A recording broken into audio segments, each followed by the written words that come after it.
Hi, and welcome back to the episode of the History of Fan Anime. I'm your host, William Chow, and today's episode is just sort of a really kind of a fun, sort of elaborate episode where I get into how it was like to start an anime club.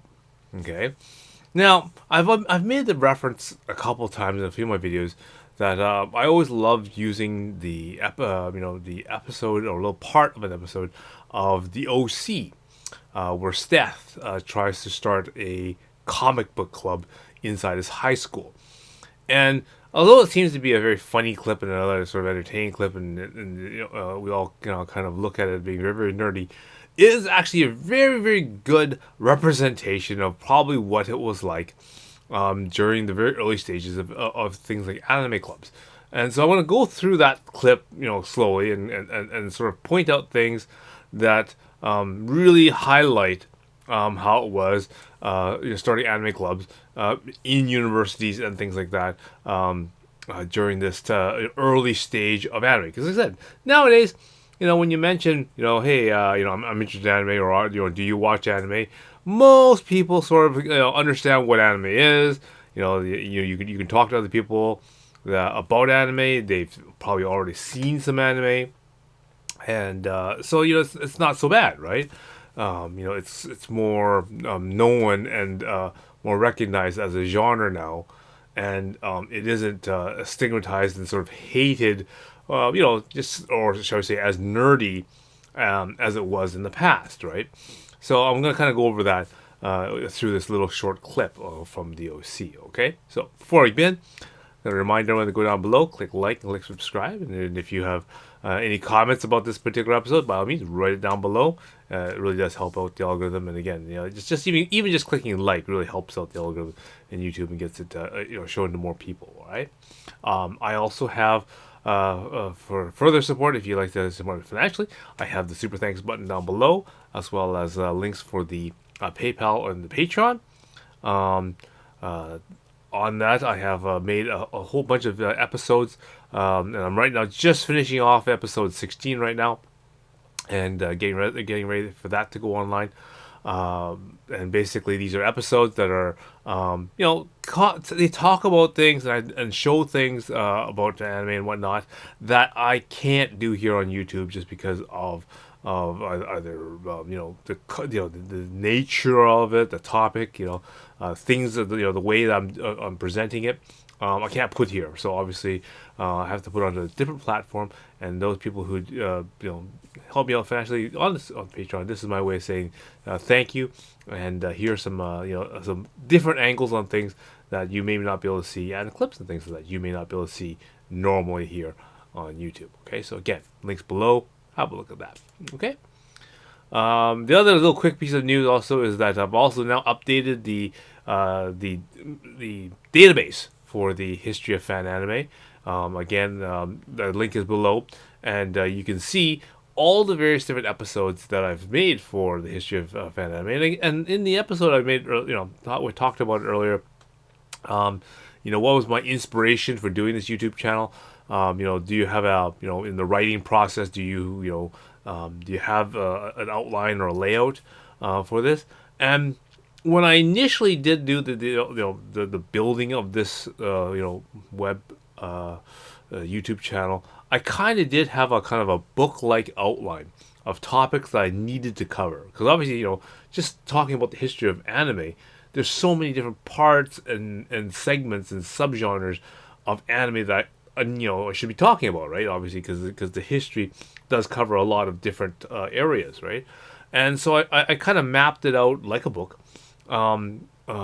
different topics and things that I want to cover. And this episode in itself is one of those, going back and reflecting on one of the chapters that should be in this book that I didn't really cover as well.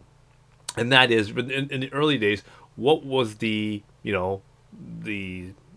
sort of feel, what was the culture around an anime club during the early days? Because as I said, it's not the same as it is now. So it's good to represent that. So again, if you want to go down below, there's a link there. Has an entire episode, over 200 and something episodes, almost 300. So we're getting pretty close to there.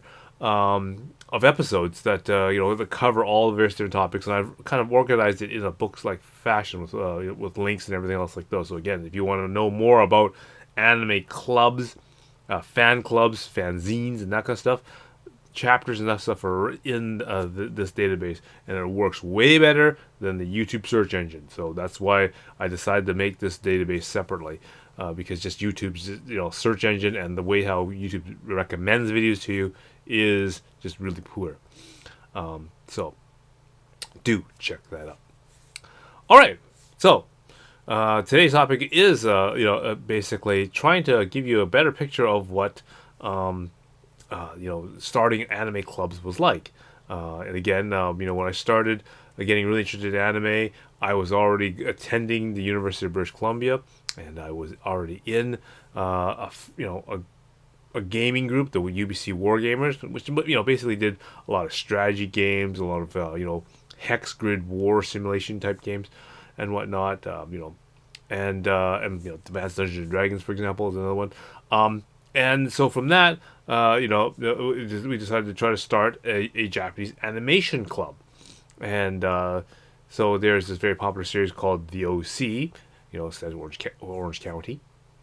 And in it has this one scene where, Seth, one of the characters, is trying to, start a comic book club. And of course, the only other person that is in or forced to join the comic book club is his friend Ryan Atwood. Okay, and so here they are. They're in the club, trying to do a club meeting. Okay.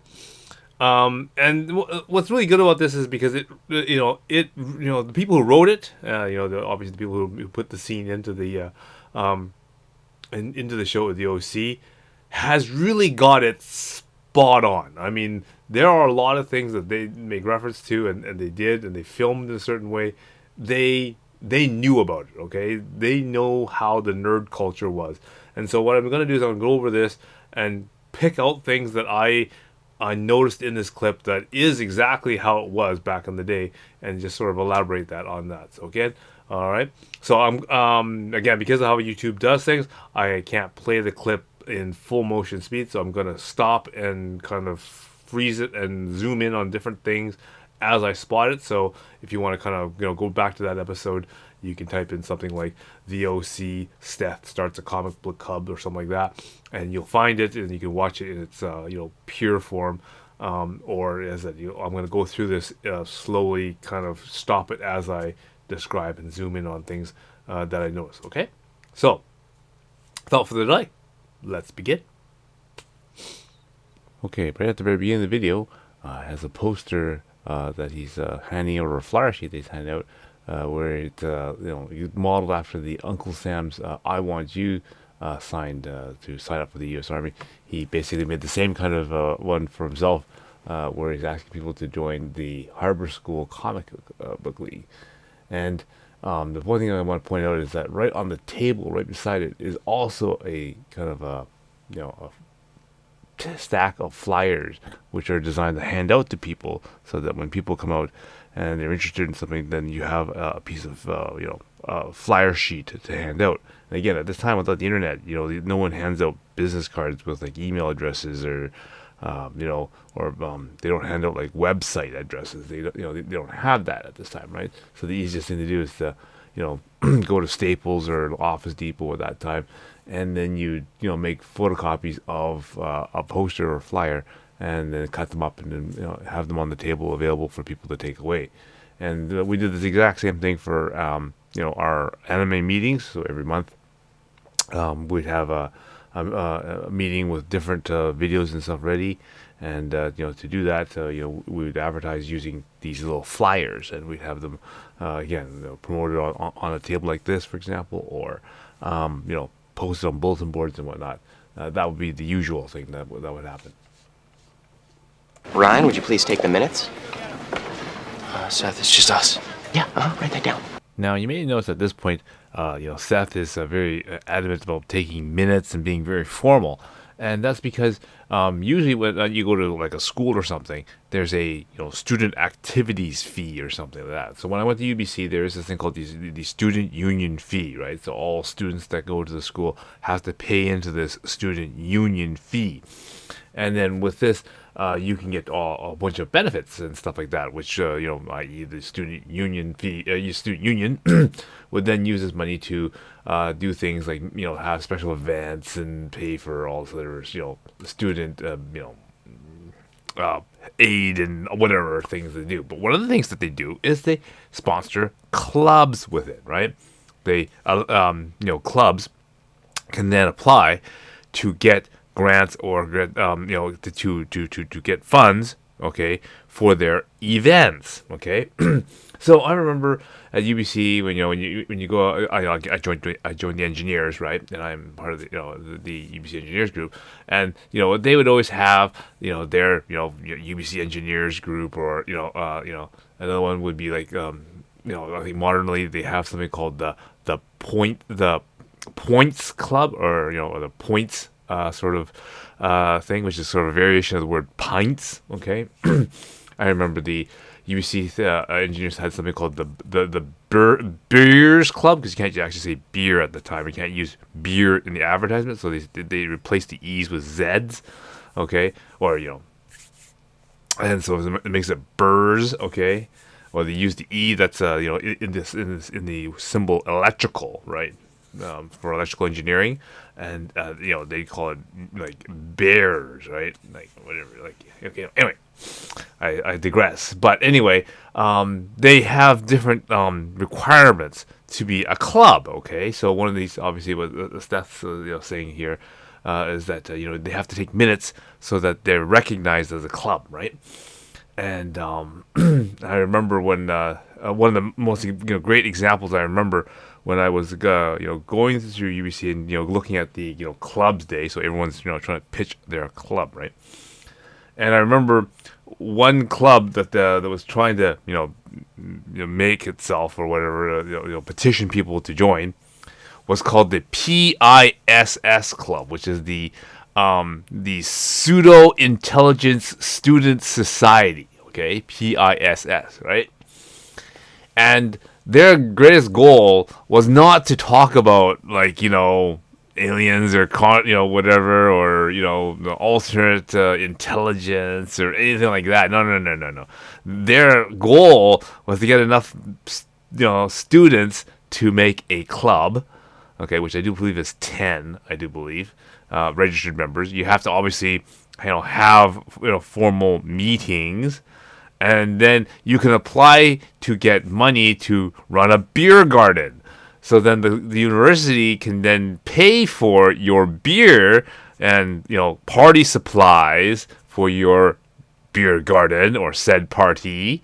And then basically the members could then go into this party and basically enjoy free booze or free food or whatever that happens to be as part of your club activities, right? So this is sort of one of these things that could happen. So obviously in this particular episode, Seth needs to take formal minutes and formal things to say that this club actually transpired. So therefore when the yearbook comes out, they can actually include the fact that the school actually had a comic book club. And of course, they'll probably take his picture and everything else like that, and he'll be showing up in the yearbook as part of the comic book club. Now call to order this year's first Harvard School Comic Book League meeting. Members include Seth Cohen. Okay, so you can tell in this picture that as soon as the people around him notice that this club is is about comics, is suddenly beginning. And everyone sort of has this success. Like the guy wearing the backpack immediately, is walking into the cafeteria, realizes, oh, a bunch of weirdos are having, their comic book here while I'm leaving. So he's kind of ready to walk out and go away. The girls all just sort of right behind him, sort of looking over and going, oh, it's that weirdo over there, doing his nerd comic thing, right? And there's a group of guys even further back. They just turn their heads and going, oh, look at those weirdos over there doing their comic book thing, right? So it's this entire image that it was so nerdy, so out of place, uncool to be associated with those nerdy people. Even that's why Ryan is always constantly looking around to seeing if anybody's watching him, and kind of realizing his credibility is going down the tubes. As he's sitting there, forced to be part of Seth's club. And so this was not uncommon, right? Because it said, even though anime is relatively one of these new genres at the time, it was always grouped in with the Trekkies, right? And at this time, it was not cool to be a Star Trek fan either, right? Because they think, oh, Trekkie, okay, that means you're gonna dress up in the spandex and pretend to be Spock or Kirk or whatever, right? It's just sort of like, yeah, it's one of those stupid nerdy guys who wants to wear spandex. And even even at this time, spandex was not cool. All right, so it just adds to the the stigmatism that being anime is nerdy and not cool and not it wasn't the place to be. Now, of course, this obviously changed when people started realizing there's actually some merit, there's some stuff that's actually good to watch. There's some good storytelling. Lots of guns and gores and girls. Lots of hentai out there. All this stuff will eventually change the minds of a lot of people, and now it's pretty much the norm. But again, at the beginning, when you take a look at sort of standard pop culture and anime and Star Trek and Star Wars and that kind of stuff, there's a big divide between that. And if you're in this sort of minority of science fiction / Star Wars, Star Trek, Trekkies, anime nerds, and if you want to call them weebs or whatever you want to call them, modernly speaking, that is still a big thing. And it's otaku was still not a good word, okay, shall we say. It's very derogatory at this particular moment. And this gives you an idea, and just the way the other people around Seth behave is an indication of exactly what other people thought of, this comic book thing or this anime thing. About that. Hey, I'm here for the comic book club. You are? You are? Yeah, why wouldn't I be? Because you're on the water polo team? What's that supposed to mean? Okay. You want to talk comics, guy? Let's talk comics. What day of the week do new comic books come out on? Wednesday. What's Wonder Woman's secret identity? She doesn't have one. True, which I think is a mistake, by the way. I know, me too. Huh. Who's your favorite superhero? Depends who's writing him, but I'd have to say Superman. Superman. This guy. He's too perfect, guy. No, he seems perfect, but he's not. I mean, if you think about it, he's actually kind of messed up. I mean, he lost his parents. He lost his whole planet. He's like totally alone. And this is a guy who could take over the world if he wanted, but he doesn't. He just keeps helping people. Why would he do that, Unless he was trying to make a connection. Trying to, find his way home. Who's your favorite writer? Bendis? Oh, hot damn. Welcome to the club. Thanks. This is going to be good. So today's... So the key here is Brian's expression as he looks at these two guys and going, wow, these guys are to another level of extreme here. It's because they obviously they know their material, and it's it's almost like a meeting of like minds. And of course, a lot of people like to refer to Ryan as being the typical person, right? Who kind of looks at this from behind, from the outside observer kind of thing, going, their level of nerdiness is way beyond way beyond mine. So I'm just gonna sit here, dumbfounded and just kind of, let them be. And the same kind of expression is when, for example, when we have a dinner with my nerdy friends, and we sit there and we talk about computers or something, talk about our equipment that we just recently got or whatever, and our wives will be sitting here, just everything's going over their head, in the sense that it seems like we're talking English, but it's not. It's like all we're talking is like it's like code, like computer code. It's all 3-letter acronyms and numbers, but it doesn't actually sound like it doesn't even sound like English, right? Sometimes, right? And you get that sort of look from our wives, kind of like going, I don't understand what's going, what they're talking about. It just sort of sounds like English, but it's not. And and this is exactly the same kind of thing where us techie guys are nerding out over graphics cards and monitors and stuff like that. And in reality, it's just it's just all and tech, for example, and it's all just going over their heads, right? So you'd sit there and go, yeah, did you pick up anything new? Yeah, we got a new. I just got a new monitor. Yeah, it's a it's a Magnetron M676V. Yeah, it's got a 60 hertz cycle with 50 hertz down 60 FPS with a 1920 by 1080 megahertz. And it really works well. It has a both an SVGA output and a DVI with a conversion upstream to HDMI, and then of course the wires are just going, what the hell are they talking about, right?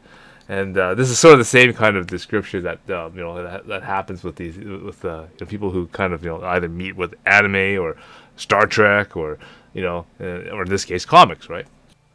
The other thing I wanted to point out is that Seth takes some time to actually kind of on the surface interrogate the new club member, to see what his qualifications to be part of the anime club. And this never really happened. I find one of the things that was really nice about anime clubs in the beginning was that they welcomed just pretty much anyone and everyone, right? There are stories of people who are very young, high school students and that kind of stuff who would come into the club, and and they wouldn't be intimidated or not because the people that are already in the club are older or sometimes people will be apprehensive because people of much higher experience or been in there longer, would be like toting their power a little bit more because they know so much or whatever. But we've never had any of this. We never had any of this sort of this sort of ego power tripping, especially at the beginning, just because there's so few people that were into were into this anime stuff. It was always a pleasure to meet new people, regardless of their background, whether or not they were interested in the science fiction they're coming this way, or they came from, let's say, the Star Trek or comic fandom, whether they're coming from there. I think their diversity was actually quite welcome because sure, we all came into anime, but I think at the beginning we all were fans of something else, whether or not that be Star Trek, science fiction, Dungeons and Dragons, maybe even in the early days, even kind of early video gaming, because even though the consoles weren't really big at that time yet, we still got like some pretty rudimentary consoles and that kind of stuff. But some people came from that kind of aspect, and so there was this big sort of welcomeness that we would take anyone to come into the club, whether that you knew nothing about anime and you just wanted to find out more about it, or maybe you only know one or two titles and you're just interested in learning and finding out where else and what else is actually available, and whatnot. So that was always one thing that I always enjoyed about this kind of era of anime club, and just people were much more personable at this time. All right, so I hope you found that kind of interesting. And again, maybe for those people who have actually watched the series, you can maybe watch it, go back and watch it again and kind of realize, oh yeah, that's exactly how he did it, right? And that's exactly how how nerdy Seth was at that time as well. So again, I hope you find that really interesting, and just how much parallelism and how actually true a lot of this that was depicted in this particular scene of this TV series. All right, so. I'll get into more episodes about different topics about anime and the history of how fan clubs and that kind of stuff. In the future, of course. Okay, so until next time, I will see you again.